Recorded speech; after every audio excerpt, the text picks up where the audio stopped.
Hello दोस्तों, Q2 result season की शुरुआत हो चुकी है और एक इंटरेस्टिंग रिजल्ट आप ध्यान में रख सकते हैं। वो है टाटा केमिकल्स का रिजल्ट। बहुत ज्यादा एक्सपेक्टेशन है। 27 अक्टूबर को रिजल्ट आने वाले हैं टाटा केमिकल के। और ये क्यों इंटरेस्टिंग हो सकता है? क्योंकि टाटा केमिकल बनाती है सोडा ऐश। ये एक इंपॉर्टेंट रॉ मटेरियल है सोलार ग्लास के लिए। और दोस्तों, आप जान ही रहे हैं कि पूरे भारत का 500 गीगावाट का रिन्यूएबल का प्लान है, जहां पर सोलार एक बहुत बड़ी ग्रीन एनर्जी में एक बहुत बड़ी भूमिका निभाने वाला है। हम देख रहे हैं जो बड़े ग्रुप्स हैं, चाहे टाटा ग्रुप या रिलायंस या अदानी ग्रुप या पीएसयूज में एनटीपीसी, बाकी सब पीएसयूज भी अभी ग्रीन एनर्जी सोलर एनर्जी पर फोकस कर रहे हैं। तो सोलर पैनल्स अगर बनाने हैं तो उसके लिए जरूरी है सोलर ग्लास बनाना। और सोलर ग्लास कैसे बनेगा? सोडा ऐश से। तो ये एक फ्यूचर की एक अपॉर्चुनिटी है जो जहां पर टाटा केमिकल एक फिट बैठता है। उसके अलावा लिथियम कार्बोनेट, ये भी टाटा केमिकल्स के द्वारा अभी बनाया जा रहा है। उसके बाद टाटा केमिकल्स का इंपॉर्टेंट बिजनेस यूएस से आता है। यूएस का बिजनेस भी बहुत ही मजबूत रहा है। इनफैक्ट सोडा ऐश के जो वॉल्यूम है अब कोविड से पहले के लेवल को भी छू चुके हैं।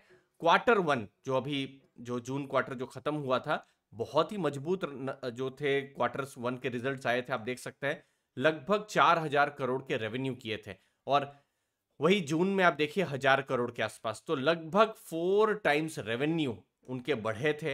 एबिट्टा अगर आप देखेंगे 1015 करोड़ का एबिट्टा रहा था। मार्जिन्स अगर आप देखेंगे 25% है, मतलब लगभग 4000 करोड़ का कंपनी ने रेवेन्यू जो मतलब सामान बेचा, या ऐसा आप सोच सकते हैं। तो कमाया कितना? टैक्सेस और इंटरेस्ट से पहले 25% कमाया। और नेट नेट कंपनी ने 641 करोड़ रुपए कमाए। तो ये एक इंपॉर्टेंट नंबर्स हैं जहां पर हमको एक बहुत बड़ा जंप देखने को मिला है रेवेन्यू प्रॉफिट सब जगह में। और सबसे ज्यादा कंट्रीब्यूट अगर किसी ने किया है तो वो है सोडा ऐश ने।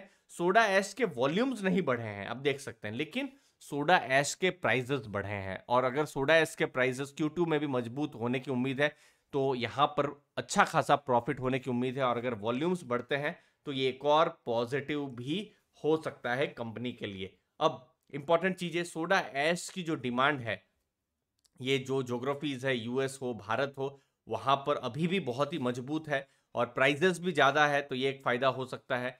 इसके अलावा रेवेन्यू कंपनी ने ग्रो किया है, एबिटा ग्रो किया हुआ है इतने चैलेंजिंग इन्वायरमेंट में भी। तो ये सब कुछ पॉजिटिव चीजें हैं। उसके अलावा प्री पेमेंट उन्होंने 30 मिलियन का डेट का किया हुआ है। कंपनी के ऊपर डेट है, ये बिल्कुल इन्वेस्टर्स को जानना चाहिए। अब मैं सोडा एस की बात कर रहा हूं। फ्यूचर में देखिए, फ्यूचर में अगर आप सोलर ग्लास की बात करें या ग्लासेस की बात करें तो फ्यूचर के लिए है, लेकिन अभी उनका मैक्सिमम यूज होता है केमिकल्स में, ठीक है। फिर कंटेनर में यूज होता है, कंटेनर बड़े बड़े होते हैं तो कोई भी सामान रखना होता है तो ग्लासेस का यूज होता है। तो यहाँ इंपॉर्टेंट जो मार्केट्स हैं, यूएस की मार्केट है। उसके अलावा अगर आप सोडा ऐश का यूज देखें तो डिटर्जेंट्स में होता है, साबुन जो डिटर्जेंट्स है वहां पर यूजेज है। तो ये सब जो प्रोडक्ट्स हैं बनाना है तो सोडा ऐश का यूज होगा ही।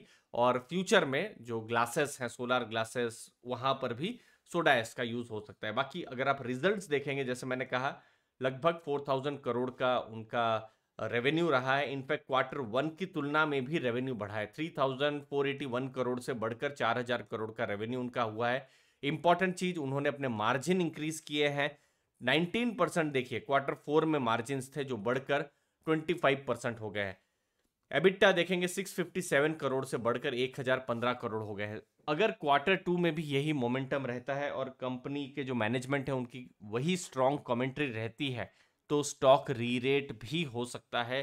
तो इंपॉर्टेंट रहेगा 27 अक्टूबर जब रिजल्ट्स आएंगे टाटा केमिकल्स के दोस्तों। और लास्ट में मैं आपको बता दूं किस हिसाब से प्रॉफिट के भी मार्जिन बढ़े हुए हैं, जहां आप 15% से 20%, ये एक क्वार्टर में इतने बड़े मार्जिन बढ़ना बहुत ही पॉजिटिव होता है।